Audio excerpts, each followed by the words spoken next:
চলে যাচ্ছি ঘটনায়। সরাসরি এখন আমি আমার ঘটনায় চলে যাই। বগুড়া জেলায় 3টি বিখ্যাত নদী আছে, যাদের নাম বাঙালি, যমুনা এবং করতোয়া। এইসব নদী মোটামুটি আমরা সবাই চিনি। আমার বাড়ি বগুড়া শহরের সোনাতলা থানায় যে কোনো একটি গ্রামে। আমাদের এবং আমার চাচার গ্রামটি, বাড়িটি ঠিক বাঙালি নদীর সাথে। যখন বন্যা হয় তখন নদীর পানি দিয়ে সব জায়গা ভরে যায়। বন্যার সময় এমন পরিস্থিতি হয় যে ক্ষেতের মাঠ পুরো নদী, পানি এবং পলি মাটি দিয়ে ভরে যায়। ঘটনাটি ঘটে 2010 সালে আমার চাচার সাথে। বন্যার পরে পুকুর ডোবা শুকিয়ে গেলে অনেক পলি মাটি অর্থাৎ কাদা থাকে। একদিন আমার চাচার মা বাড়ির কাজের জন্য মাটির দেয়াল বা পিলালি নেপতে, আঞ্চলিক ভাষায় এটাকে বলা হয়, তাকে পলি মাটি নিয়ে আসতে বললে তাদের বাড়ির কাছে একটি পুকুর আছে, সেখান থেকে তিনি পলি মাটি আনতে যান। কিন্তু পুকুরের অপর পাশে একটি বিশাল শিমুল গাছ আছে, প্রায় 1 বিঘা জমির ওপর। পশ্চিম পাশে বিশাল বাঁশঝাড় আছে। ঠিক পুকুরের দক্ষিণ পাশে তাদের বাড়ি এবং পুকুরের চারপাশে জমিতে অনেক বিশাল এরিয়ায় পাট ক্ষেত আছে। পাট ক্ষেত বন্যার সময় আমাদের গ্রামে সচরাচর দেখতে পাওয়া যায়। শিমুল গাছে তুলা হলে সেই তুলা বাতাসে পুরো আমাদের গ্রামে ছড়িয়ে পড়ে। শিমুল গাছটি দেখলে অনেকের ভয়ও লাগে। দিনের বেলায় অনেক সময় মানুষ সেখানে যেতে চায় না। আমার চাচা সেই দিন তার মায়ের কথায় পলিমাটি আনতে যায় শিমুল গাছের নিচে সেই পুকুরে। বেশ, পলিমাটি নিয়ে সেদিন বাসায় আসে। কিন্তু আসল ঘটনাটি ঘটে সেই দিন রাত থেকে। দেখা যায় যে সেদিন থেকে আমার চাচার আচার আচরণ ব্যবহার সব অন্যরকম। সেদিন রাতে তাকে আর বাসায় পাওয়া যায় না। অনেক খোঁজার পরে গাছটিতে পরের দিনে দেখা যায় আমার চাচা ঠিক সেই শিমুল গাছের উপরে বসে আছে, অথচ শিমুল গাছটি ছিল অনেক বিশাল। গাছটিতে ওখানে অত ওঠা ওনার পক্ষে অস্বাভাবিক। সে গাছে বসে বিভিন্ন লোকজনকে তার সাথে গাছে উঠে বিভিন্ন ধরনের তার খেলা করার কথা বলছে। গাছটি এখনো আছে, দেখতে একটু ভয়ঙ্কর লাগে। তাকে অনেক বলা হলেও তিনি শিমুল গাছ থেকে নামতে চান না। পরে একজন অভিজ্ঞ মানুষ গাছে উঠে তাকে জোর করে নিচে নামিয়ে আনে। সে সময় তাকে মেরে ফেলে দেওয়ার হুমকিও দেয় আমার চাচা গাছ থেকে। এরপর রীতিমতো তার সাথে অনেক ঘটনা ঘটতে থাকে। দেখা যায় সন্ধ্যা হলে তাকে বাড়িতে পাওয়া যায় না। অনেক খোঁজার পর তাকে বিশাল পাট ক্ষেতের ঠিক পাট গাছের ওপরে দেখা যায়। যেই এই কাহিনীটি দেখে সেই অবাক হয়ে যায়। আসলে তার সাথে বাস্তবে কি ঘটছে তা দেখে আমরাও অবাক হয়ে যাই। অনেক সময় দেখা গেছে যে সন্ধ্যার পর আমাদের চাচা পুকুরের পশ্চিম পাশে বাঁশের ঠিক উপরে দাঁড়িয়ে আছে এবং ঠিক সেখান থেকে আশেপাশের বাড়ির ওপর ইট পাটকেল ছুটছে। এতে গ্রামের মানুষ অতিষ্ঠ হয়ে যায়। তারপর অনেক রাতে দেখা গেছে যে সে বাঙালি নদীর ধারে, নদীর উপরে দাঁড়িয়ে আছে, যা রীতিমতো লোকজনকে অবাক করে দেয়। শুধু তাই নয়, অনেক সময় দেখা গেছে যে সন্ধ্যা হলে সে হাওয়ার উপরে ভেসে এক স্থান থেকে অন্য স্থানে উড়ে যায়। তারপর দেখা যায় যে তিনি অনেক সময় 3-4 দিন সে বাসায় আসে না, তাকে কোথাও খুঁজে পাওয়া যায় না। দিনের বেলা প্রত্যেক দিন তিনি সেই শিমুল গাছের ওপরে চলে যায়। কারো কথা তিনি শুনতে চান না। এক সময় এক পর্যায়ে তাকে শিকল দিয়ে ঘরের ভেতর আটকেও রাখা হয়। অনেক সময় সন্ধ্যার পর তাকে না পাওয়া গেলে দেখা গেছে তাকে এক গ্রাম থেকে অন্য গ্রামে পাওয়া যেত। তার বাবা, মা, বউ, সন্তান কাউকে সে চিনতে পারে না। এক পর্যায়ে তার শরীরের অবস্থার শোচনীয় পরিবর্তন ঘটে। এরকম 1.5 বছর তার সাথে অস্বাভাবিক ঘটনা ঘটতে থাকে। পুরো গ্রামবাসীর জন্য অনেক তার জন্য দোয়া করে। এক পর্যায়ে অনেক চেষ্টার পর, খোঁজাখুঁজির পর ভারত থেকে আসা এক কবিরাজের সন্ধান পায় তার বাবা মা। এর আগে অনেক কবিরাজকে দেখিয়েও কোনো লাভ হয়নি। ভারতের এই কবিরাজ তার সর্বজ্ঞান দিয়ে চেষ্টা করেন এবং তিনি বলেন, আমি এই সমস্যার সমাধান করে দেব। তিনি আমার চাচাকে দেখে বুঝতে পারেন আসলে তার সাথে কি হয়েছে। আমার চাচার সাথে কি হয়েছে, কি কারণে ঘটেছে, তাকে জিজ্ঞাসা করা হলে তিনি বলেন তার সাথে এসব ঘটনার কারণ হলো তো তাদের বাড়ির পাশের পুকুরের ওই বিশাল শিমুল গাছ, ওই শিমুল গাছে পুরো একটা জিনের পরিবার বাস করে, যার 2 মেয়ে, 1 সন্তান ও তার স্ত্রী আছে। ও যেদিন শিমুল গাছের নিচে পলি মাটি আনতে যায়, সেই দিন সেই কোদাল দিয়ে পলি মাটিতে আনতে গেলে সে কোদাল দিয়ে ওই জিনের মানে কাউকে একটা মানে কেউ আঘাত করে এবং সেই আঘাতপ্রাপ্ত হওয়ার কারণে এই জিন মানে কোন একটা জিন সেখানে মারা যায়। তারপর তার ক্ষতি করার জন্য বা তাকে মেরে ফেলার জন্য এই কাজগুলো জিনরা করছে। এবং কবিরাজ জিনকে নিজের আয়ত্তে নিয়ে আসে এবং তার সামনে জিনকে বলে যে তাকে ছেড়ে দিতে, এবং জিন প্রথমে ছাড়তে রাজি হয় না, কিছু শর্ত দেয়, একটি গরু আর একটি খাসি অমাবস্যা রাতে শিমুল গাছের নিচে দিয়ে আসতে হবে। পরে তার কথায় রাজি হয়ে শুধু একটি খাসি দিতে রাজি হয়। পরে অমাবস্যায় মানে গ্রামের এক মুরব্বীর সঙ্গে অমাবস্যা রাতে সেখানে একটি খাসি দিয়ে আসা হয়। কবিরাজ আরো জিজ্ঞাসা করে যে সে যে চলে যাবে তার প্রমাণ কি, সেই জিনটির কথা বলছি। সামনে যে পাট ক্ষেত আছে সেখানে পুরো জমি মানে পাট মাটির সাথে মানে পড়ে যাবে, এরকম একটা কাহিনী সেখানে ঘটে এবং তারপরে সেই জিনটা সেখান থেকে চলে যায়। তো এই ঘটনাটা পড়ে আমার প্রথম যেটা মনে হয়েছে, ঘটনাটা মোটামুটি ভালোই, খারাপ না। তবে একটা জিনিস বলবো, সেটা হচ্ছে যারা বলেন যে আপনি যেরকম বলেছেন যে গত সপ্তাহে কোনো ঘটনা ভালো লাগেনি বলে এই ঘটনাটি পাঠিয়েছেন, ব্যাপারটা হচ্ছে যে আমাদের একটা মেইন প্রবলেম যেটা হয় সেটা হচ্ছে আমাদের কাছে যে ঘটনা থাকে সেই ঘটনাটা সবসময় আমাদের কাছে সবচাইতে বেশি ভালো মনে হয়। সেটা দোষে কিছু না, সেটা সবসময় তাই মনে হয় যে আমার ঘটনাটি ভালো। কিন্তু এই ঘটনাটি কেমন সেটা আমি বলবো না, সেটা আজকে ফেসবুকে যারা লিখছেন তারাই লিখবেন, তারাই জানাবেন, এবং আশা করছি যে তারা ভালোই লিখবেন। আমি চলে যাব আমাদের প্রথম অতিথির কাছে। আপনার নামটা প্লিজ একটু বলবেন, আপনি কোথা থেকে এসেছেন সেটা একটু বলবেন, তারপরে আপনার ঘটনায় যাব আমরা। থ্যাংক ইউ রাসেল ভাই। Most welcome. আমার নাম আজাদ, জি। আমি পেশায় আইনজীবী, সুপ্রিম কোর্টের হাইকোর্ট ডিভিশনে প্র্যাকটিস করি। আমি সরি আপনার ঘটনায় যাই তাহলে। জি। আমার মূলত দুটা ঘটনা, একটা আমার পার্সোনাল এক্সপিরিয়েন্স আর আরেকটা আমার বাসা নিয়ে, সেটা আমার স্ত্রীর ঘটনা। আচ্ছা, প্রথমে আমার ঘটনা দিয়ে শুরু করি। আপনার যেটা ইচ্ছা, কোনো সমস্যা নেই। তো আমি যখন ক্লাস 5 বা 6 এ পড়ি, তা 97 98 হয়তো ওই সময়কার ঘটনা। জি। তো ওই সময় আমি থাকতাম ইস্কাটনের দিলু রোডে। আচ্ছা। দিলু রোডে থাকতাম এবং আমরা 3 তলায় থাকতাম, এবং আমার যে ঘরটা ছিল, আমার রুমটা বেশ আয়তনে বেশ বড় ছিল। এত বড় ছিল যে আমি ছোটবেলা তো আমি আমার ছোট বোনকে নিয়ে ক্রিকেট খেলতাম রোববার ভিতরে। তো প্রতিদিনই ক্রিকেট খেলতাম। বিকালবেলা একদিন খেলা শুরু করলাম, বিকাল গড়িয়ে সন্ধ্যা হয়ে গেল। জি। তো আমার রুমের সাথে একটা বারান্দা ছিল, বেশ লম্বা বারান্দা। ওই বারান্দায় আবার পাশের বাসার কোন একটা গাছ এসে বারান্দার ভেদ করতো আর কি, পাতা ঢুকে যেত। তো একদিন ক্রিকেট খেলছি আমার ছোট বোনের সাথে, খেলতে খেলতে সন্ধ্যা হয়ে গেল, আজান দিয়ে দিল। তো আমার বারান্দার দরজা লাগানো ছিল। জি। তো এক পর্যায়ে আজানের পরে একটা ঘটনা ঘটলো, যেটা খুব ক্লিশেড, এটা খুব কমন ঘটনা, কিন্তু আমার সাথে ঘটেছে। সেটা হচ্ছে আমি বারান্দার দরজায় নক শুনলাম। জি। নক মানে 3টা নক। ওই 3টা নকের ঘটনা অনেক শুনি, আমার ক্ষেত্রেও 3টা নকই হয়েছে ঠিক এভাবে। আমি জানি না শ্রোতারা শুনতে পাচ্ছেন কিনা, বা হ্যাঁ শুনতে পাচ্ছেন। এরকম 3টা নক হয়েছে। আচ্ছা। তো ওই সময় আমার বাসায় আমার এক খালাতো বোন থাকতেন, আমার থেকে বয়সে বড়। তো আমি ধারণা করেছিলাম যে উনি হয়তো বিকালে বারান্দায় ছিলেন, তো উনি এখন সন্ধ্যা হয়ে গেছে, বারান্দা থেকে রুমের ভেতর ঢুকবেন। জি। তো উনি হয়তো এই জন্য আটকা পড়েছেন, বারান্দার দরজা যেহেতু লাগানো। তো উনি নক করছে যাতে আমি দরজাটা খুলে দিই। তো আমি মজা পেয়ে গেলাম যে আমার খালাতো বোনকে বারান্দায় আটকে ফেলেছি, ঢুকতে দিব না ভিতরে। তো আমি বাইরের থেকে বললাম, আমার খালাতো বোনের নাম কান্তা, আমি বাইরের থেকে বললাম, কান্তা বাবু আপনাকে ঢুকতে দিব না, আপনি থাকেন। আমি মজা করছি। তো আমি যখন ক্লাস 5 6 এ পড়ি, তো কিছুক্ষণ পর আবার নক, ঠিক এভাবে 3টা। তো আমি আরো মজা পেলাম। তখন আমি করলাম কি, মজার ছলে আমি গিয়ে আমি উল্টা নক করলাম দরজায়, এবং আমি ঠিক এভাবে নক করলাম।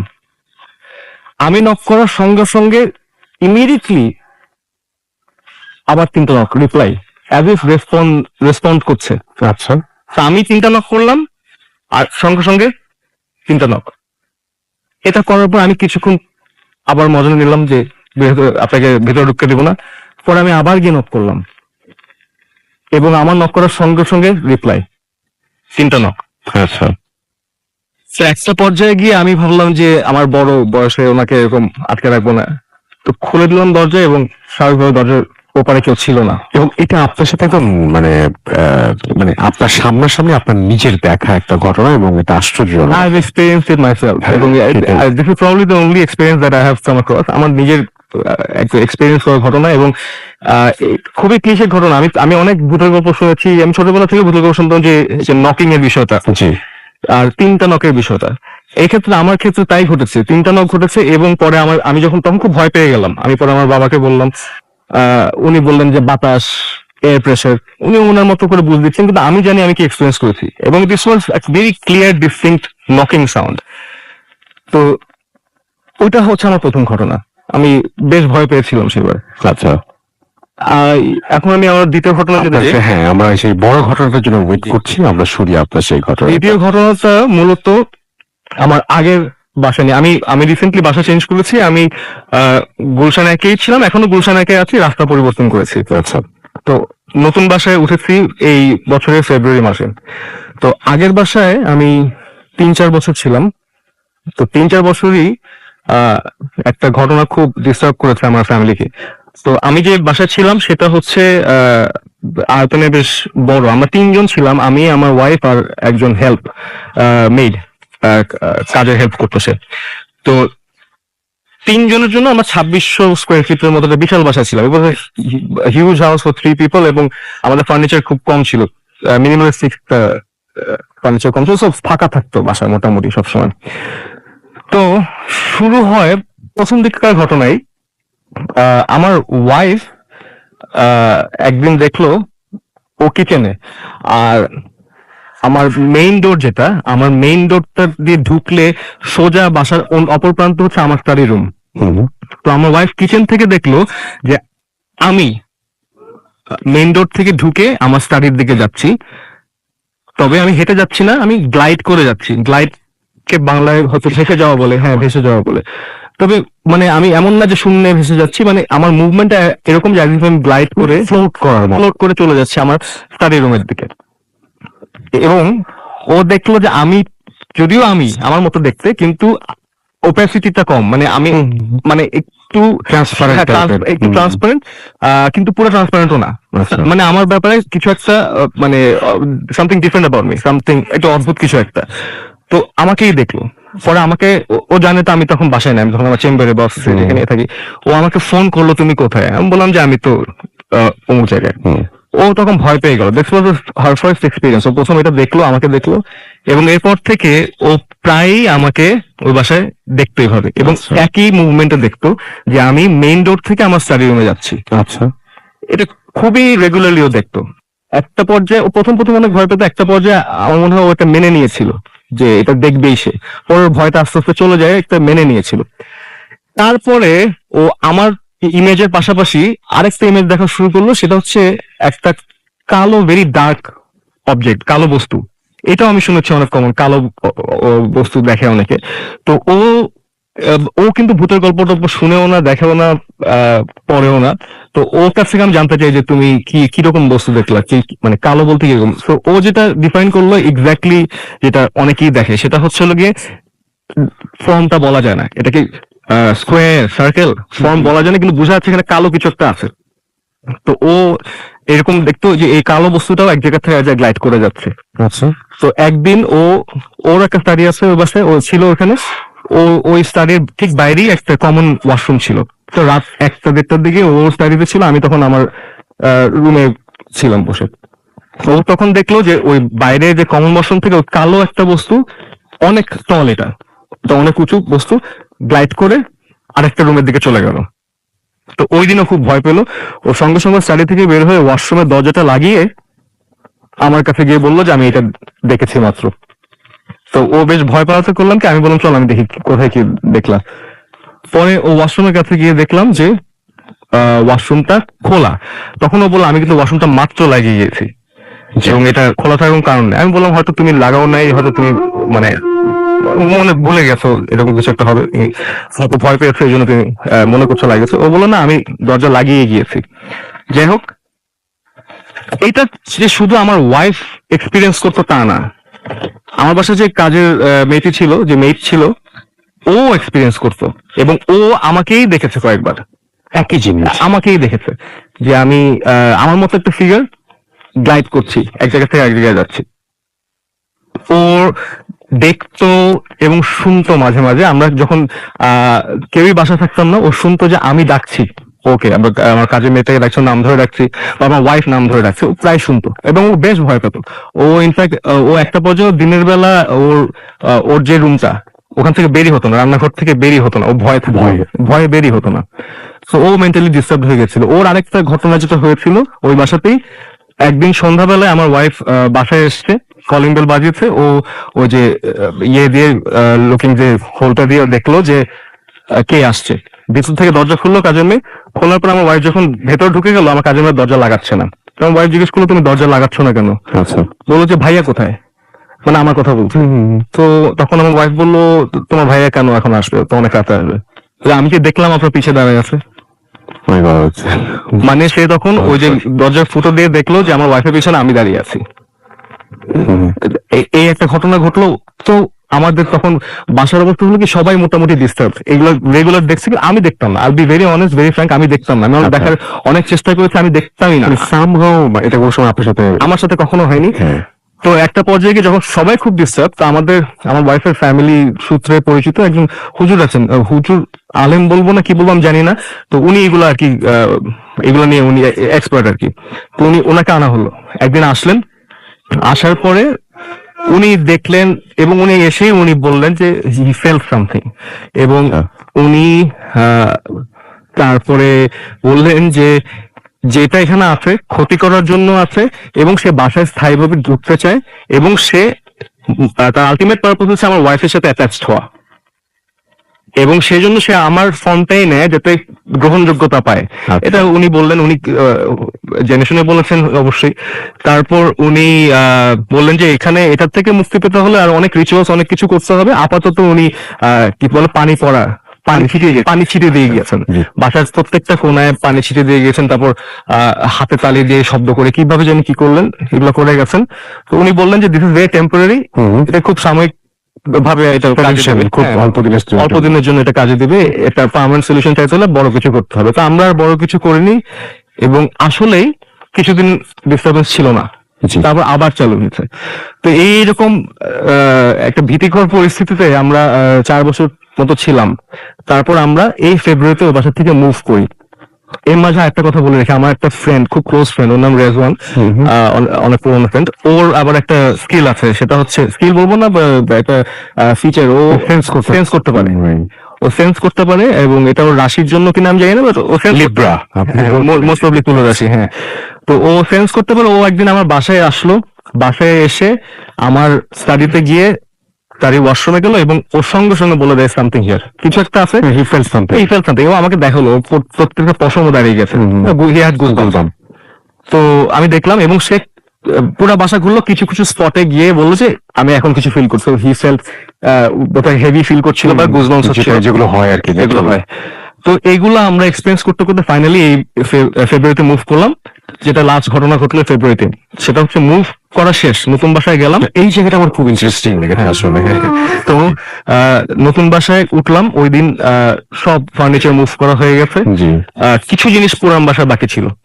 তো আমি সারাদিন অনেক কষ্ট হয়েছে। আমি আর গিয়ে ওই দিনের শেষে টায়ার্ড ছিলাম, আমি আর ওই জিনিস আনতে চাচ্ছিলাম না। আমি ভাবলাম যে পরের দিন যাবো বা কিছু একটা। আমার ওয়াইফ বললো না, নিয়ে আসি, শেষ করে আসি। তো আমার ওয়াইফ তখন কাজের লোক নিয়ে গাড়ি নিয়ে চলে গেল ওই বাসায়, দুটো রাস্তা আগে গিয়ে। তখন বাজে রাত একটা কি দেড়টা। তো আমি বললাম ঠিক আছে, তো গেল, গিয়ে আবার ফেরত এসে বললো আমি আবার দেখেছি। এবং এই লাস্ট দেখাটা খুবই ভয়ঙ্কর ছিল ওর জন্য। সেটা হচ্ছে, ও যখন বাসার সবকিছু আলটিমেটলি সরিয়ে গাড়িতে উঠলো, এবং কাজের লোক তখন গাড়িতে চলে গেছে, ও এখন দরজাটা লাগাবে, জাস্ট সব লাইট টাইট বন্ধ করে দিয়ে দরজা লাগাবে। তো লাইটস অফ, যখন দরজা লাগাতে যাবে তখন ও একটা জিনিস দেখলো। এখানে একটু বলে রাখি যে বাসাটা যেহেতু পুরো খালি, পর্দা সব সরানো হয়ে গেছে, তো বাইরের আলো ঢুকছে। বাইরের আলোতে বেশ অনেক কিছুই দেখা যাচ্ছে, পরিষ্কার দেখা যাচ্ছে। তো ঠিক দরজা লাগানোর সময় দেখলো কি, খাওয়ার রুমের একটা কর্নারে একটা কালো আকৃতি, ওই যে ওই ওই কালো বস্তুটাই, বিশাল কালো, ডিস্টিংক্টলি বোঝা যাচ্ছে একটা কিছু আছে, এবং সেটা একদম মাথা বরাবর যায়, একদম সিলিং এর কাছে। শি স টিথ, দাঁত দেখতে পেলো, অনেকগুলা দাঁত, আচ্ছা, অনেকগুলা দাঁত দেখতে পেলো। আমি ওকে জিজ্ঞাসা করেছি এটা তো ভুল হতে পারে, আলো ছায়ার খেলা হতে পারে। ও বললো না, আমি জানি আমি কি দেখেছি। আচ্ছা, So she saw an object, a huge object with lots of teeth. অনেক দাঁতওয়ালা কিছু একটা দেখতে, এবং সে খুব ভয় পেলো। তারপর সে চলে এসে আমাকে ঘটনা বললো। এখন আমরা মাশাআল্লাহ অনেকদিন ধরে আছি, কোনো এক্সপিরিয়েন্স হয়নি আল্লাহর রহমতে, কিন্তু ওই বাসায় কন্টিনিউয়াস এক্সপিরিয়েন্স হয়ে যাচ্ছিল, ঘটনা ঘটছিল। আমার সাথে ঘটনি, বাট এই নতুন বাসায় মুভ করার পরে আমার ওয়াইফ বা আমার কাজের মেয়ে, সে একই কাজের মেয়ে আছে, ওরা কেউ কিছু এক্সপিরিয়েন্স করেনি। তারপরে ওটা আপনি বলতে পারেন এখন, মানে খুব মানে কি বলবো, যে আপনি একেবারে ভালোভাবেই বলতে পারেন যে এটা বাসারই প্রবলেম ছিল। কারণ যদি বাসার প্রবলেম না হতো, যদি এটা এরকম হতো যে আমি হ্যালোসিনেট করছি বা এরকম ভুল কিছু দেখছি, তাহলে যেটা হতো সেটা হচ্ছে যে বাসা চেঞ্জ করার পরেও প্রবলেম গুলো থেকেই যেত। প্রবলেম গুলো যেহেতু নাই, সেহেতু বুঝতে হবে যে এটা ওই বাসারই প্রবলেম। আপনারা কোনো সময় খোঁজ নিতে যাননি যে এই বাসাটায় কোনো প্রবলেম আগে ছিল কিনা, বা কোনো সময় খোঁজ নেন না এটা? খোঁজ নেওয়া কি, এই বাসায় যেমন ধরেন আমরা আসার পরেও এই বাসায় অনেক সমস্যা হতো। সমস্যা বলতে কি, কিছু আপনার এই ভৌতিক ব্যাপার ছাড়াও অনেক সময় মাঝে মাঝে পানি উঠে যেত। জি। তারপর ওয়ালে ক্র্যাক ছিল অনেক, এটা কিসের জন্য আমি জানি। এই বাসায় অনেক সমস্যা। সহজ কথা হচ্ছে এখানে কেউ উঠতে চেত না, এবং আমাদের আগে যে ভাড়াটিয়া ছিল তাদের মধ্যে একজন মারাও গিয়েছেন, বা মোস্ট প্রবাবলি ন্যাচারাল ডেথ ছিল।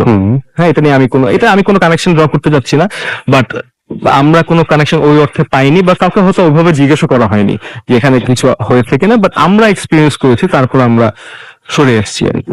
থ্যাংক ইউ সো মাচ আপনার ঘটনার জন্য, আপনাকে অনেক ধন্যবাদ। আমরা পরবর্তী ঘটনা এবং আমার পরবর্তী অতিথিকে নিয়ে ফিরে আসবো, তবে তার আগে যেটা করবো সেটা থেকে ছোট্ট বিরতি নিব, এবং বিরতির পরে আবারও ফিরে আসবো। সেই পর্যন্ত আমাদের সঙ্গেই থাকুন। Stay tuned for food FM and do ফুর্তি পোর্টি ডিজাইন ও ডিজিটাল অ্যানালগ মিটারের সাথে এবার শাইন করো নতুন স্টাইলে। নতুন CB shine SPS powerful engine দেয় প্রতি লিটারে 65 কিলোমিটার পর্যন্ত মাইলেজ, আর এর 5টি গিয়ার ট্রান্সমিশন তোমার রাইডকে করে আরো স্পোর্টি ও সাশ্রয়ী। তাই সিবি শাইন এসপি কিনতে আজই চলে এসো নিকটস্থ হোন্ডা শোরুমে। 160 শক্তিশালী ইঞ্জিন নিয়ে রিয়েল রেভ আর রকিং হর্নেট এখন পাওয়া যাচ্ছে 1,89,800 টাকায়। আজই চলে আসুন আপনার নিকটস্থ হোন্ডা শোরুমে।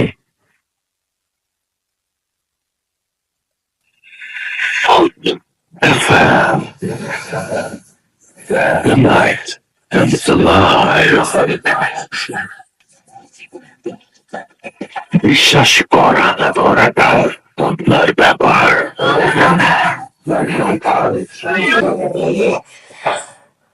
অফকোর্স, বিশ্বাস করা বা না করাটা আপনার ব্যাপার। ঘড়িতে সময় রাত 12:26। আমি রাফেল আছি সাথে, এবং আমার সাথে রয়েছেন আজকের অতিথিরা। আপনাদের সবাইকে আরো একবার স্বাগত জানাচ্ছি ভূত এফএম এ। জানিয়ে দিচ্ছি, আমাদেরকে যদি ইমেল করতে চান, আমাদের ইমেল অ্যাড্রেস হচ্ছে bhutfm@radiofurti.fm, which is bhwtfm@radiofort.fm। আপনার নাম, ঠিকানা এবং ফোন নাম্বার সহ আপনার জীবনে ঘটে যাওয়া বা আপনার জানা সেরা ঘটনা লিখে পাঠিয়ে দিতে পারেন আমাদের কাছে।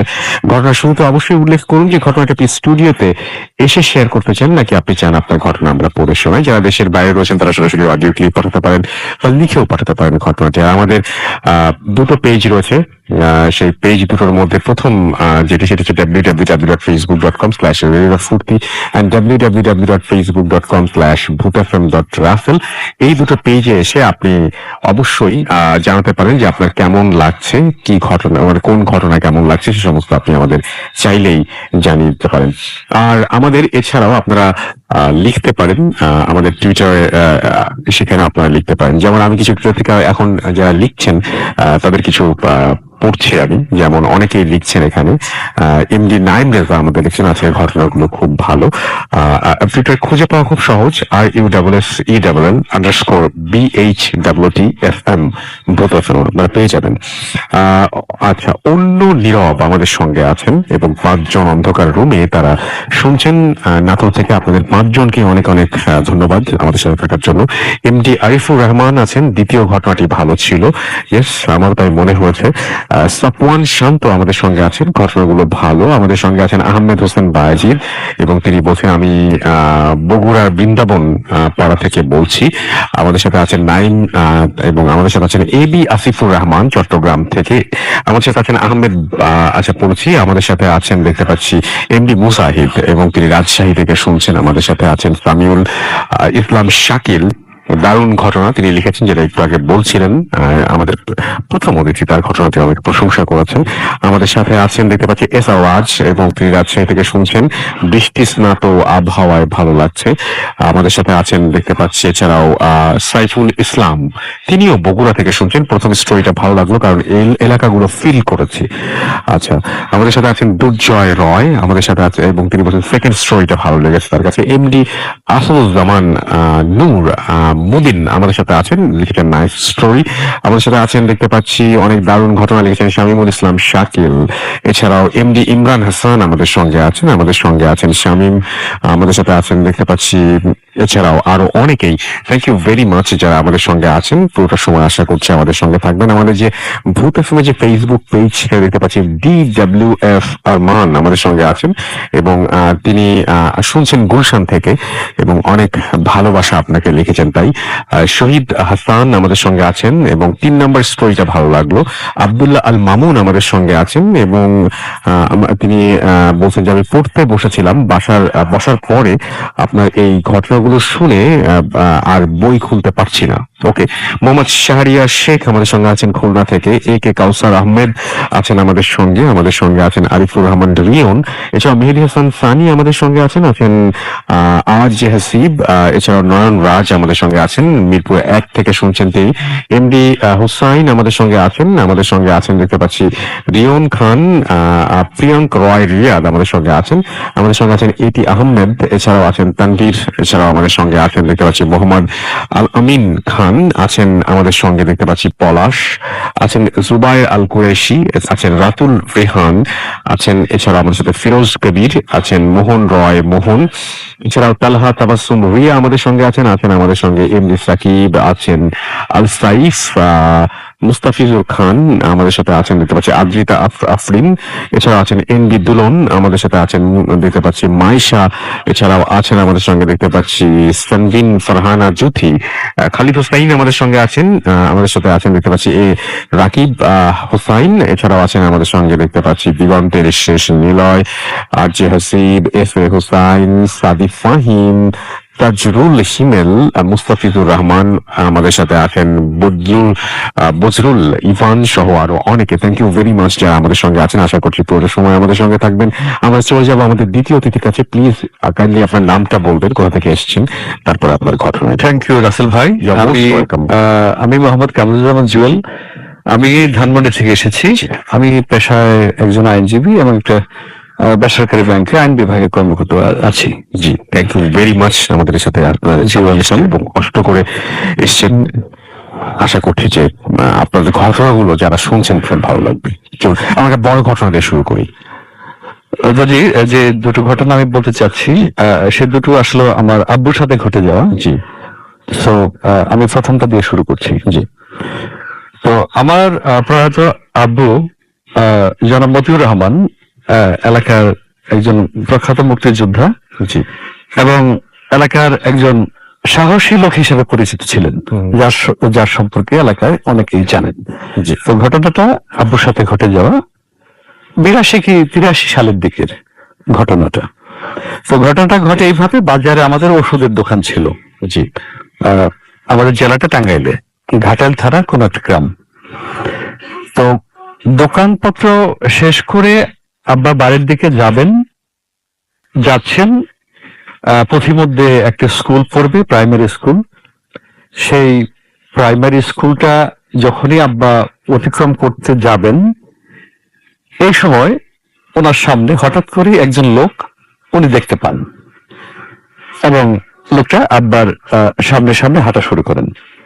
তো আব্বু বলেন যে কে ভাই, আপনি কে? কিন্তু ওই ভদ্রলোক কোনো কথা বলেন না, কোনো উত্তর দেন না। তো ভদ্রলোক হাঁটছেন আব্বার সামনে সামনে, আব্বাও হাঁটছেন, হাঁটা চলছে। তো আবারও জিজ্ঞেস করেন যে ভাই কে আপনি, বাড়ি কোথায়? তো এলাকার লোক হলে তো আব্বু সেটাকে চিনবেন, সে ভদ্রলোককে।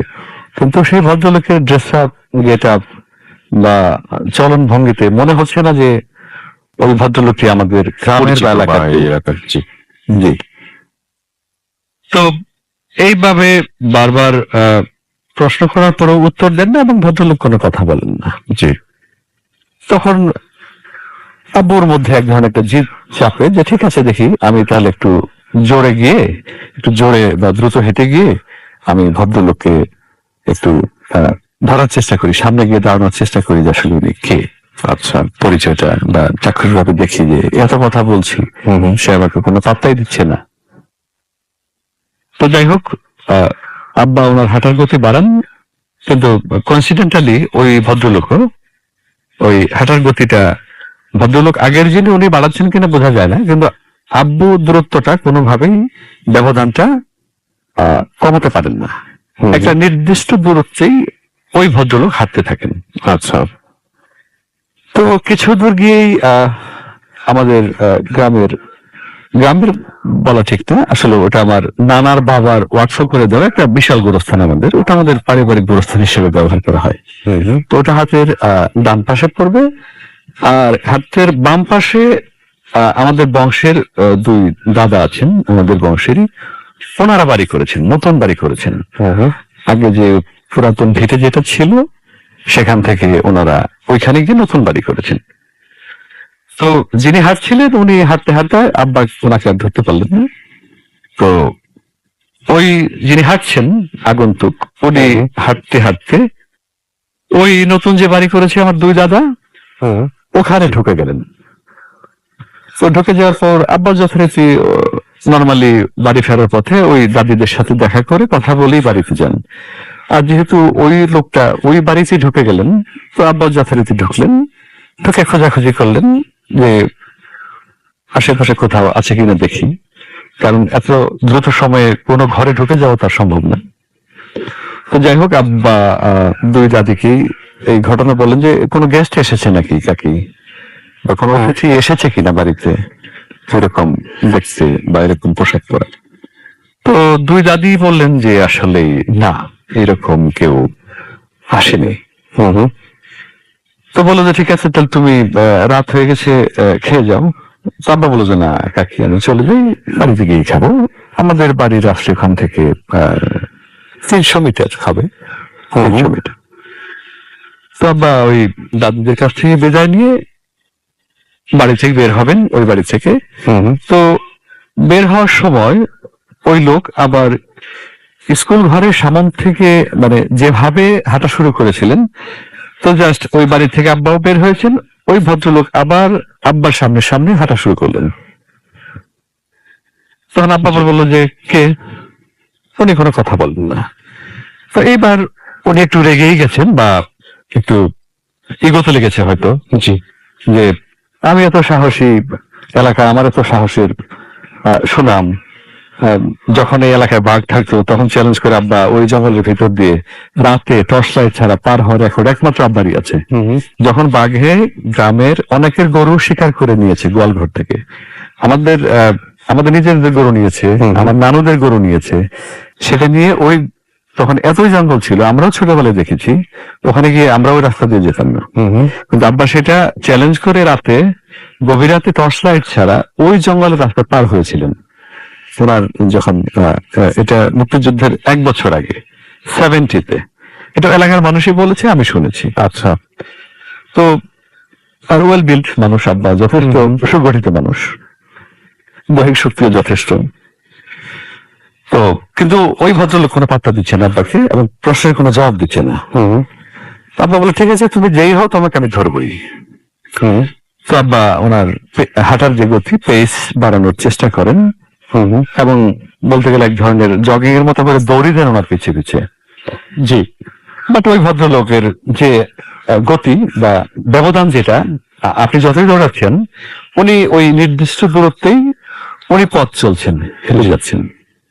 এমন যে মাটির উপর দিয়ে হেঁটে যাচ্ছেন বা এরিয়াল কোনো কিছু ফ্লোটিং ওরকম না, উনি নর্মালি মাটি দিয়েই হেঁটে যাচ্ছেন।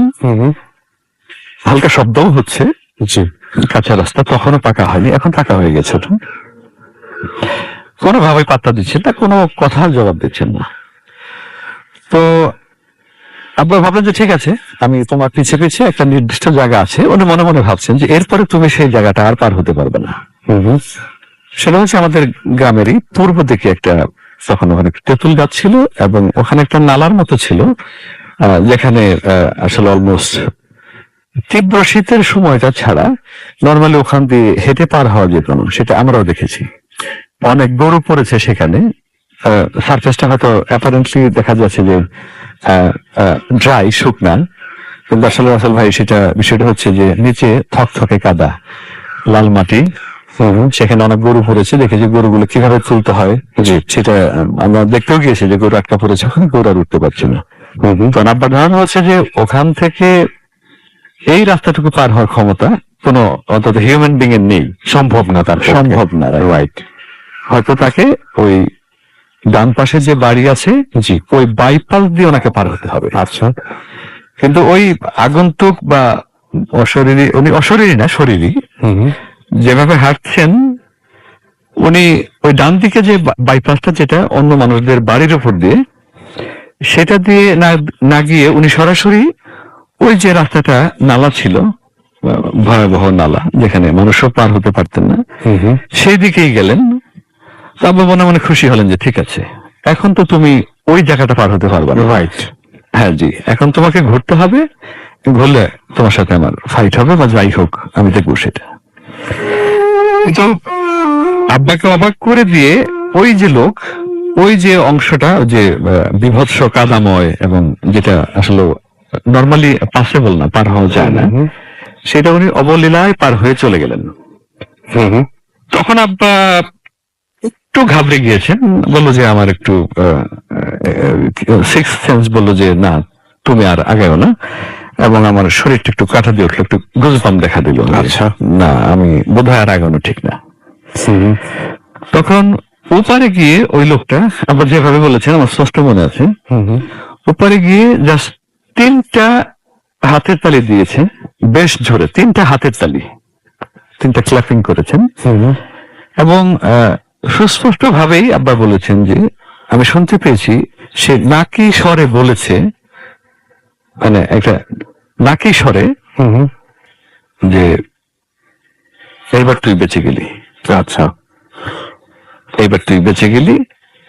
তখন আব্বা ওখান থেকে আসলে আর সাহস দেখাতে পারেননি, বাড়িতে চলে এসেছেন এবং অনেকের সাথে ঘটনা শেয়ার করেছেন এটা। জি। আর আমি আব্বার কাছে একাধিকবারই এগুলো শুনেছি, পারিবারিক বিভিন্ন আড্ডায়, অনেক গল্প প্লাস অনেক প্রেরণার গল্প। ওকে, আচ্ছা, ঠিক আছে, আমরা আপনার কাছে আবারও ফিরে আসবো। ছোট্ট বিরতি নিয়ে আসি, বিরতি নিয়ে এক্ষুনি আপনার কাছে ফিরে আসছি। Stay tuned to you food red FM and your food. প্রতি ডিজাইন ও ডিজিটাল অ্যানালগ মিটারের সাথে এবার শাইন করো নতুন স্টাইলে।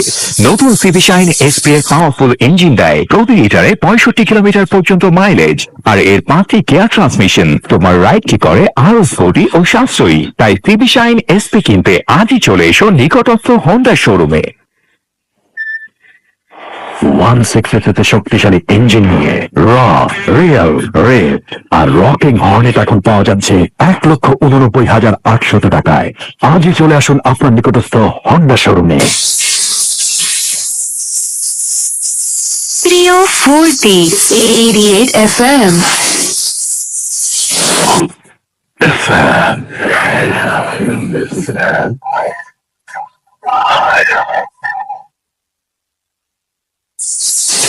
বিশ্বাস করা না করাটা আপনার ব্যাপার।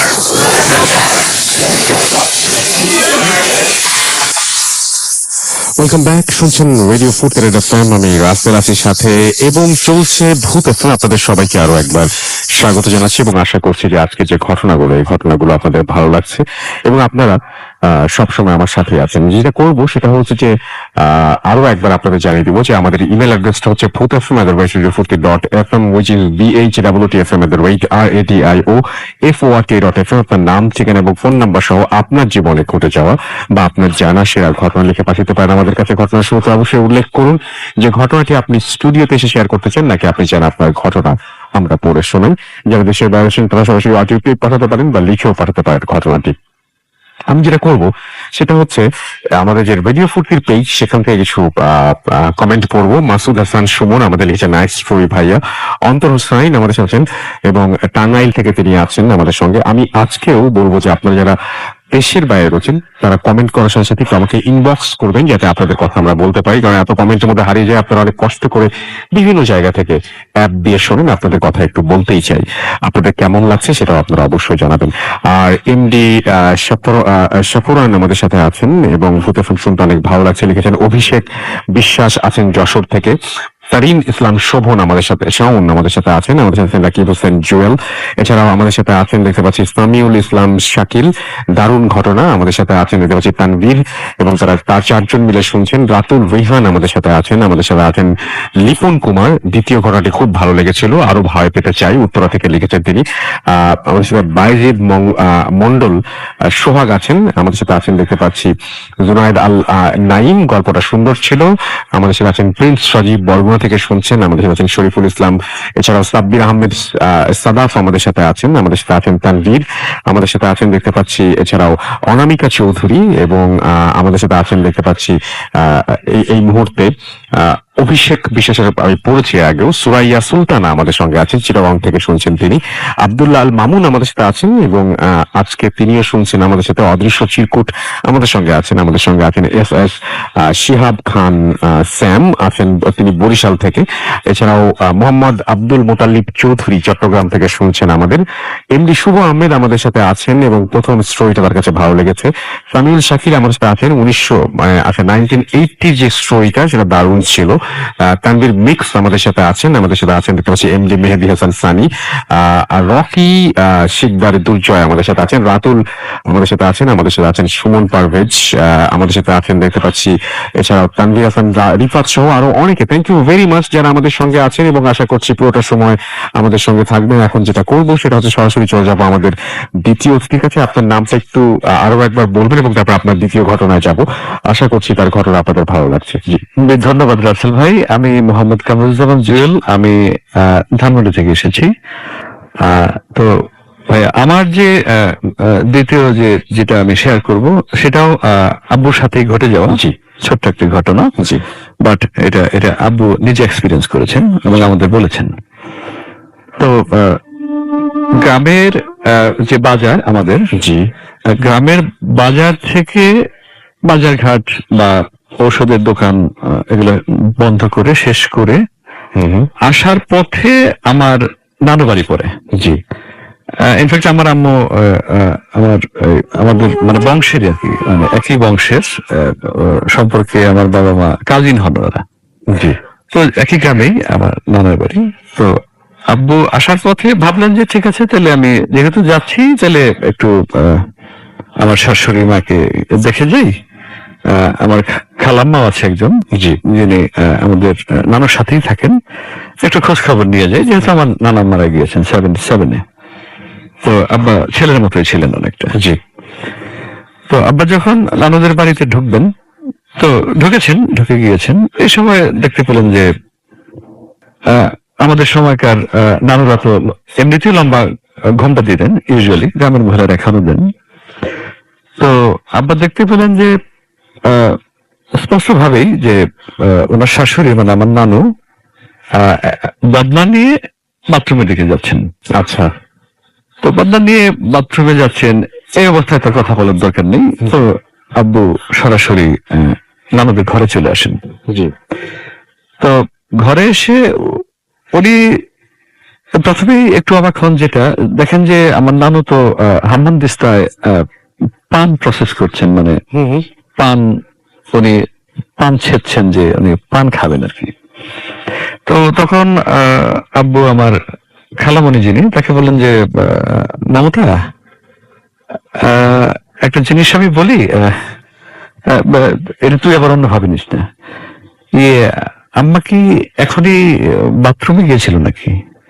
বলে যে না, মা তো অনেক সময় ধরে বাথরুমে যায় নাই, মা তো এইখানে খেলো, এখানে যে আপনার সামনে তো পান প্রসেস করছে, ইয়ে হাম্মাম দিস্তায়, আপনি তো দেখতেই পাচ্ছেন। পরে খালামণি বলছে যে কেন দুলা ভাই, আপনি কি দেখছেন? বলেছেন আমি তো, আমার চোখেও কোনো সমস্যা নেই, কোনো মানসিক সমস্যাও নেই, আমি তো আম্মুকে, আমার শাশুড়িকে দেখলাম যে বাথরুমের দিকে যাচ্ছেন। ওরা খালা বলছে না, এটা তো হতেই পারে না, কারণ মা তো আমার সামনেই বসা, আমি তো খাবার দাবার রেডি করে দিলাম, পান সুপারি বা জর্দা যা যা খায় এগুলো এগিয়ে দিলাম, উনি তো নিজেই নিজের মতো করে হাম্মাম দিস্তা প্রসেস করে সেটা উনি খাচ্ছেন, এটা তো আপনি চোখের সামনে দেখতে পাচ্ছেন। তো এইটা একটা বিষয় যেটা ব্যাখ্যা আব্বু কোনোদিনই পান নাই। আর কিছুদিন আগে রাসেল ভাই, আমি নানুদের বাড়িতে গিয়েছিলাম কিছুদিন আগে। জি, তো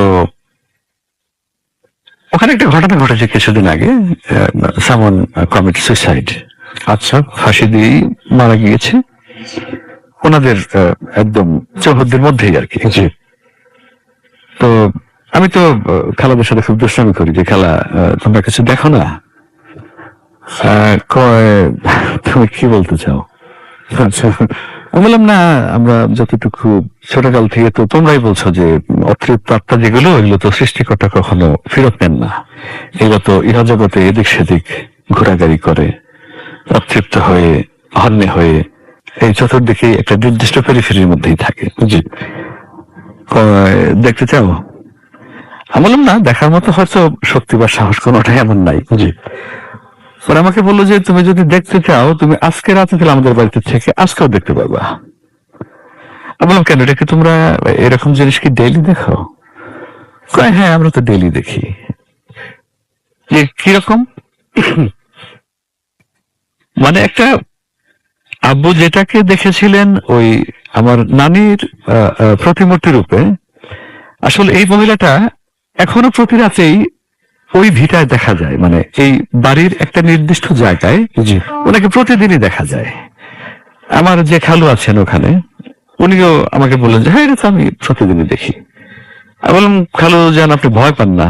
বলে যে না, আমি তো কোন তরিকার লোক তুমি জানোই, আমি তো এগুলো ভয় পাই না। জি,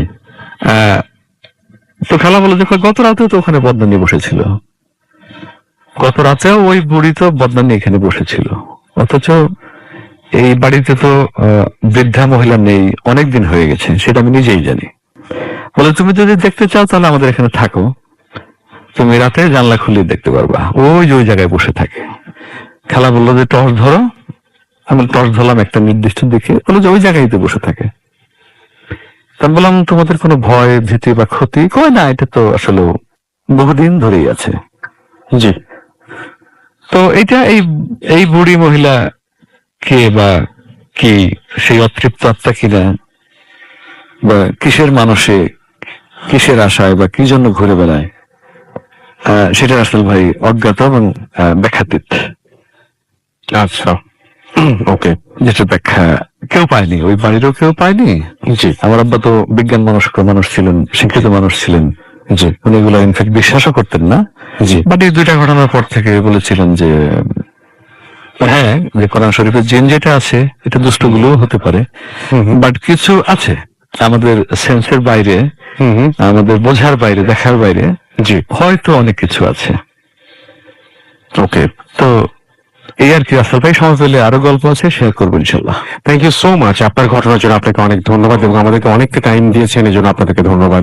দুইজনকে অনেক অনেক ধন্যবাদ এবং আশা করছি আপনারাও অনেক এনজয় করেছেন। আমরা একটা অডিও ক্লিপে যাব এবং তারপরে আবারও ফিরে আসবো আমাদের ঘটনায়। আশা করছি যে আমাদের ঘটনাগুলো আপনাদের ভালো লাগছে। ইন দ্য মিন টাইম আপনারা আমাদের লিখতে পারেন। আমাদের ইমেল অ্যাড্রেস হচ্ছে bhutfm@radio.fm, which is BHWTFM@radioFORT.fm। আপনার নাম, ঠিকানা এবং ফোন নাম্বার সহ আপনার জীবনে ঘটে যাওয়া, আপনার জানা সেরা ঘটনা লিখে পাঠিয়ে দিন আমাদের কাছে। ঘটনার শুরুতে অবশ্যই উল্লেখ করুন যে ঘটনাটি আপনি স্টুডিওতে এসে শেয়ার করতে চান, নাকি আপনি চান আপনার ঘটনা আমরা পড়ে শোনাই। যারা দেশের বাইরে রয়েছেন তারা সরাসরি অডিও ক্লিপ পাঠাতে পারেন বা লিখেও পাঠাতে পারেন ঘটনাটি। আমাদের ফেসবুক পেজের অ্যাড্রেস হচ্ছে www.facebook.com/radio.furti and www.facebook.com/bhutfm.raffle। একটা ছোট্ট বিরতি নেব, বিরতির পরে আবারও ফিরে আসবো। বিরতি ঠিক না, এখানে একটা অডিও ক্লিপ শুনবো আমরা, তারপরে আবারও ফিরে আসবো। সেই পর্যন্ত আমাদের সঙ্গে থাকুন। স্টে টিউনড টু রেডিও ফুর্তি FM and do Furti FM. Tonight comes alive. বিশ্বাস করা না করা না আপনার ব্যাপার।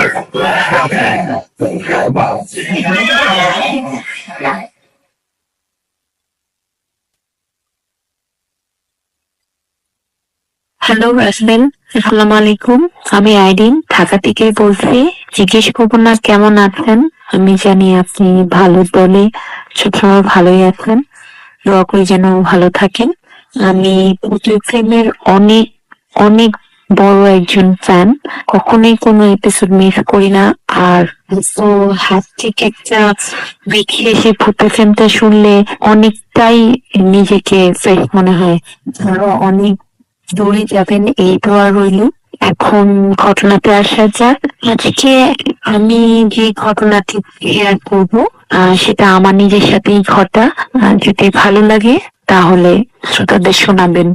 অ্যাকচুয়ালি ঘটনাটি ঘটে মালয়েশিয়াতে। আমার আম্মা, আমার বোন ওখানে থাকে। তো আমি লাস্ট ইয়ার ডিসেম্বরে গিয়েছিলাম ভ্যাকেশনে, ওখানে এই ঘটনাটি ঘটে। আমি 15 days এর মতো ছিলাম। আমি আমার বোনের বোনটার কথা একটু বলে রাখতে চাই আগে। আমার বোন জেলেই থাকেন কুয়ালালামপুরে। যারা মালয়েশিয়া গেছেন বা থাকেন তারা জানেন যে সিটিটাই এরকম যে চারিপাশে পাহাড় আর মাঝখানে সিটিটা। তো আমার বোন খুবই নাম করা একটা কন্ডেম থাকে। সো আমি ওটার নাম বলতে চাচ্ছি না কারণ চিনবে। আর রাসেল, আরেকটা জিনিস মনে রাখতে চাই যে ওখানকার খন্ডগুলা আমাদের দেশের অ্যাপার্টমেন্টের মতো না। ওখানে 1000-1500 ফ্ল্যাট একটা খন্ডতে থাকে। তো বিশাল বড়। সো আমি ফার্স্ট ডে গেলাম অ্যাজ ইউজুয়াল। আমার রাতের ফ্লাইট ছিল, আমি অনেক টায়ার্ড ছিলাম। সারাদিন ঘোরাঘুরি করলাম আমার বোনের সাথে, আমার টুইন সিস্টার ছিল আমার সাথে। তো রাতে ঘুমালাম। আমার ফার্স্ট ডে ঘুমাতে 2টা কি 2:30 বাজলো। খাওয়া দাওয়া শেষে ঘুমাতে গেলাম, কোনো সমস্যা নেই। রাত্রেবেলা যখন আমি ঘুমালাম, আরেকটা কথা বলে রাখি রাসেল, যে আমার এই ধরনের এক্সপিরিয়েন্স আগে কখনোই হয়নি। আমার রাতের বেলা যখন ঘুমালাম, হঠাৎ ঘুমের মধ্যে আমার মনে হলো কিছু একটা এসে আমাকে ভর করেছে, মানে কিছু একটা এসে আমাকে ধরেছে। আমি চাচ্ছি যে এটা আমাকে ছেড়ে চলে যাক। আমি চিৎকার করছি, আমি চিৎকার করে আমার আম্মাকে ডাকছি, আমি আমার বোনকে ডাকছি, আমি দোয়া পড়ছি, কিন্তু কেউ আমার আওয়াজ শুনতে পাচ্ছে না। আমি চিৎকার করে যাচ্ছি আর এই জিনিসটা আমাকে ছাড়ছে না। আমি বলে বোঝাতে পারবো না তখন আমি কিরকম ফিল করেছি। দেন আমি বলতে পারবো না এটা কখন আমাকে ছেড়ে চলে গেছে, আমি ঘুমিয়ে গেছি। তারপরে সকালবেলা আমি উঠলাম, উঠে আমার আম্মাকে শেয়ার করলাম যে আম্মা রাতের বেলা আমার সাথে এরকম হয়েছে। আম্মা আমার কিছু বলে না, চুপ করে আছে। আমি বললাম আম্মা আমার কখনো এরকম হয়নি, কখনোই না, এটাই ফার্স্ট টাইম। কেন এরকম হলো? আম্মা বলে যে তুমি রাতের বেলা ঘুমানোর সময় শরীর বন্ধ করে দোয়াটা পড়েছিল। আমি বললাম ওকে ফাইন। দেন পরের দিন আমরা সবাই সহকারে ঘুরতে বের হলাম, সারাদিন ঘুরলাম, টায়ার্ড ছিলাম। রাতের বেলা আসলাম খাওয়া দাওয়া করে ঘুমাতে ঘুমাতে 2টা কি 2:30 বাজে। সেম রাসেল, 2:30 বাজে কিছুই নেই, আমরা ঘুমাবো। 3টা, 3:45, হঠাৎ থেকে এত কান্না কুকুরের। কুকুর কিরকম করে কান্না করছে আমি কিভাবে বলবো। কেউ মানে অন্য আরেকটা কুকুর মরে গেলে যেরকম টেনে টেনে কুকুর কান্না করে, মনে হচ্ছে 10-12টা কুকুর একবারে কান্না করছে। তো আমি আমার বোনকে বললাম এমনিও তো আমরা একটা মানে কুসংস্কার বিশেষ করে যে কুকুরের কান্না ভালো না, কেউ মারা যাওয়ার আগে কুকুর কান্না করে এরকম জানি বা শুনেছি। তো আমি বললাম এত কান্না করে কুকুর কেন? তখন আমার বোন বলে যে কিছু না বলা তুমি ঘুমাও। আমি বললাম আচ্ছা ঠিক আছে। আমরা ঘুমাতে গেলাম, অ্যাজ ইউজুয়াল ঘুমিয়ে গেলাম। পরের দিন সেম ঘোরাঘুরি, আবার খাওয়া দাওয়া। রাতের বেলায় এসে আমি তখন আমার সিস্টারকে বলছি আজকে তুমি একটা জিনিস খেয়াল করে রাখবা। তখন আমার সিস্টার বলে কি? আমি বললাম দেখবা যে কুকুরের কান্নাটা না শুরু হয় 3টার পর থেকে। দুটা ঘড়ির কাঁটা দুটা বাজলে কোনো আওয়াজ নেই, আড়াইটাতে নাই, 2:45, সেটা তখনও হয় না। ঠিক যখন ঘড়ির কাঁটা 3টা তখন সেই কুকুরের কান্না শুরু হয়। সেম রাসেল মানে থার্ড ডেতে আবার এই রাত 3টা কান্না, কুকুরের কান্না। আর আসলে একটা কথা বলে রাখা ভালো, আমার বোনের এই অ্যাপার্টমেন্টের নিচে একটা বড় কালী মন্দির আছে। আর আমার বোনের অ্যাপার্টমেন্টটা আছে হলো 19th ফ্লোরে, 19 তলায়। আর একটা কথা বলে রাখি যে ওদের ফ্ল্যাটের যে উইন্ডো গুলা সেখানে কোনো গ্রিল নেই। আমাদের ঢাকাতে যেরকম দেখতে পাবেন গ্রিল আছে, ওদের বড় বড় উইন্ডোতে শুধু গ্লাস, কোনো গ্রিল নেই। সো আপনি পুরো সিটিটা উইন্ডোতে দাঁড়ালে দেখতে পারবেন। অ্যাজ ইউজুয়াল আমার বোনের বেডরুমে বা অন্য রুমে আপনি দাঁড়ালে পুরো সিটিটা দেখা যায়, পুরো কুয়ালালামপুর সিটিটা দেখা যায়, পাশে ইভেন তো পাহাড়ও দেখা যায়। তো আমার বোনকে বললাম যে দেখো এই যে ঘুরিয়ে কাটা 3টা কুকুরের কান্না হয়েছে। আমার বোন বলে হ্যাঁ তাই তো। তো আমরা যেহেতু অনেক টায়ার্ড ছিলাম, মানে অনেকই টায়ার্ড ছিলাম, আমি আর সেই দিন আর ভালো লাগছিল না, আমি শুয়ে ঘুমিয়ে গেলাম। পরের দিন সকালবেলা উঠলাম, আমার বোন বলে একটা কথা কি জানো? আমি বললাম, আমার বোনকে জিজ্ঞেস করলাম যে কি? বলে তুমি তো ঘুমিয়ে গেলা, বাট আমি সারা রাতটা ঘুমাতে পারিনি। আমি বললাম যে কেন? বলে যে তুমি ঘুমিয়ে যাওয়ার পর কুকুরের কান্না তো আছেই, আমার কেন জানি মনে হচ্ছিল কেউ এসে ঠিক উইন্ডোর পাশে এসে কান্না করছে। কিরকম আসলে বিশ্বাস করবেন না, আমার সব আমার বুঝবাম হচ্ছে সে ঘটনাগুলো মনে করে। একজন মহিলা কান্না করলে যেরকম মানে কাইন্ড অফ এরকম সুর করে, নাকি সুরে কান্না করে, এরকম আমার বোন বলছে যে একটা মহিলার মতো কে জানি জানলার পাশে সে কান্না করে। আমি তখন বললাম যে তোমরা তো কেউ বিশ্বাস করো না, নাহলে আমার সাথে তো কখনো এরকম হয়নি, এখানে আসার পর থেকে এরকম কেন হচ্ছে আমাদের সাথে? তাহলে আমি আমার আম্মার সাথে শেয়ার করলাম। আমার আম্মা বললো যে তোমরা জানলা খুলে রাখবে না, এটা আখি ঘুমাবো। আমি বললাম ওকে ফাইন। আমার আম্মা কিছু জানে, কারণ আমার আম্মার সাথে কিছু হয়েছে, কিন্তু কখনোই আমাদেরকে কিছু বলেনি যদি আমরা ভয় পাই। সো ডে 4-এ আমি আমার আম্মাকে বললাম যে আম্মা তুমি আজকে এই রুমে ঘুমাবা, কারণ আমি না ঘুমাতে ঘুমাতে আমার খুব শীত লাগছিল। তখন আমার আম্মা বললো ঠিক আছে আজকে আমি তোমাদের সাথে ঘুমাবো। যেই কথা সেই কাজ রাসেল, আমি আমার আম্মাকে নিয়ে ঘুমাতে গেলাম। বলে রাখা ভালো আমার আম্মা 5 ওয়াক্ত নামাজ পড়ে। আমার আম্মার রুমে 2টা কোরআন শরীফ আছে, সো আমরা ওই 2টা কোরআন শরীফ রেখে দিলাম যে আজকে ঘুমাবো। আমার আম্মা ঘুমাতে আসলাম, আমরা কথা বলছি। তখন অনেক রাত্র, সেম ঘড়ি কাটা 3টা, আমার ওই সে কান্না শুরু। আমার আম্মা বলে যে তোমার এগুলো শুনতে হবে না, তোমাদেরকে তোমরা ঘুমাও। আমি বললাম ঠিক আছে। রাসেল আপনি বিশ্বাস করবেন না, আমি আমার আম্মার হাত শক্ত করে ধরে সেদিন ঘুমাতে গেছি। আমার আম্মা তারপর দোয়াটা পরে আমার শরীর বন্ধ করে দিলেন, আমি ঘুমাতে গেলাম। আমার এখনো মনে আছে, আমি ডান দিকে ফিরলাম, ডান কাত হলাম, আমার আম্মা বাম কাত হয়ে। এসি রুম, ফ্যান নেই কোথাও, সো কিছু পড়ার বা কোথাও কিছু নড়ার কোনো চান্স নেই। জানি না আমার লিসেনাররা বিশ্বাস করবেন কিনা, বাট এটা একদম সত্যি যে রুমে মানে আলমিরাতে থাকা একটা হ্যাঙ্গারটা ছিটকে এসে আমার পায়ে বরাবর পড়লো। আমি তখন কি চিৎকার দিব, কি অন্ধকারের মধ্যে লাফ দিব, আমি নাকি আম্মাকে ডাকবো, আমি মানে আর ভয়ে শক্ত হয়ে গেলাম। তারপর আমি আমার আম্মার হাতটা ধরে আম্মাকে বললাম আম্মা। আমার আম্মা বুঝতে পেরেছে তখনই, কারণ আমার আম্মা আমার পাশে শোয়া ছিল। আমার আম্মা বলে যে তুমি ঘুমাও, কোনো নড়াচড়া করবে না, কোনো কথা বলবে না। তখন আমি আমার আম্মাকে জড়ায় ধরে দোয়াটা করে শরীর বন্ধ করে আবার ঘুমাতে গেলাম। সেই ভয়টা তো আমার আছেই, কখন ঘুমিয়ে পড়েছি আমি বলতে পারবো না। সকালবেলা উঠলাম, তখন আমি আমার আমার সিস্টারকে বললাম যে মালয়েশিয়াতে থাকে। আমার বোন বলে যে তোমরা বলে ভয় পাবা, এই জন্য আমি তোমাদেরকে কখনো কিছু বলিনি। But হ্যাঁ, এখানে কিছু একটা আছে। এই যে একটা অ্যাপার্টমেন্ট থাকার সত্ত্বেও কোনো বাঙালি স্টুডেন্ট বা যারা আসে বাংলাদেশ থেকে পড়ার জন্য ইউনিভার্সিটিতে, তারা এখানে এসে থাকতে পারে না, ওরা এখানে এসে টিকতে পারে না। আরেকটা কথা আসলে বলে রাখা ভালো যে এই অ্যাপার্টমেন্টে সুইসাইড, মানে যারা সুইসাইড করে এরকম ঘটনা বেশ কিছু। কোনো ছেলে বা মেয়ে 19 তলা 20 তলা থেকে পড়ে গেছে, এই থেকে উইন্ডো দিয়ে।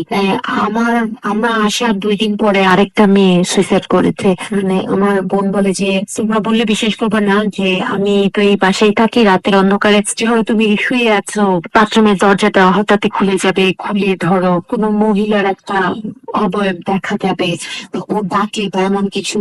আমি বলতে বলতে আমার সারা শরীর শিউরে উঠে। রাসেল, আরেকটা কথা আমি বলি যে আমার বোনরা ওখানে অনেক দিন ধরেই থাকে, সো ওরা অলমোস্ট ইউজ টু এইসবে। বাট আমরা যেহেতু এগুলো ফেস করি না, আমি অনেক হার্ড টাইম পেয়েছি, কারণ আমরা অলমোস্ট 15 ডেজ ছিলাম। 15 ডেজে আমি এক রাতও ঘুমাতে পারিনি। এভরি নাইটে কিছু না কিছু হতো। তারপর ঘটনায় আসা যাক। তার ডে 5-এ আমি আমার আম্মাকে বলছি যে আম্মা এভাবে কিভাবে থাকবো, মানে এরকম কুকুরের আওয়াজ, দেন এরকম ঘরের ভিতরে এরকম।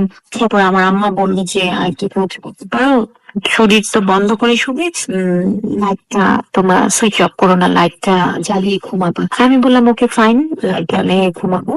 তারপরের দিন আমরা লাইট জ্বালিয়ে ঘুমালাম। সেই দিন আমাদের সাথে আর কিছু হয়নি। পরের দিন ডে 6, হ্যাঁ ওরকম আমরা সেম সারাদিন ঘোরাঘুরি, টায়ার, খাওয়া দাওয়ার পর ঘুম। এখন তো আমাদের এমন অবস্থা হয়েছিল রাত আসলে আমাদের আর মানে ঘুম কি জিনিস সেটা মানে একটা আতঙ্কে পরিণত হয়েছিল, যেহেতু আমরা ইউজ টু না। আমরা ঘুমাতে গেছি, ওই দিনও লাইট জ্বালানো, উইন্ডোটা আটকানো, পর্দা লাগানো। রাসেল বিশ্বাস করবেন না, ঠিক এই ঘড়ির কাঁটা 3টা কিছু একটা এসে, 3:15 কি 3:30 কিছু একটা এসে বাড়ি খেলো সেই জানলাতে। মনে কি বাজ পাখির মতো একটা কিছু একটা, মানে ওখানে এসে পাখা ঝাপটাচ্ছে আর বারবার মানে পাখা সাউন্ডটা, আমরা কিন্তু কিছু দেখি না, সাউন্ড এরকম পাখাটা ঝাপটাচ্ছে আর চলে যাচ্ছে। এরকমই চলতে থাকে। এরকম আমরা 15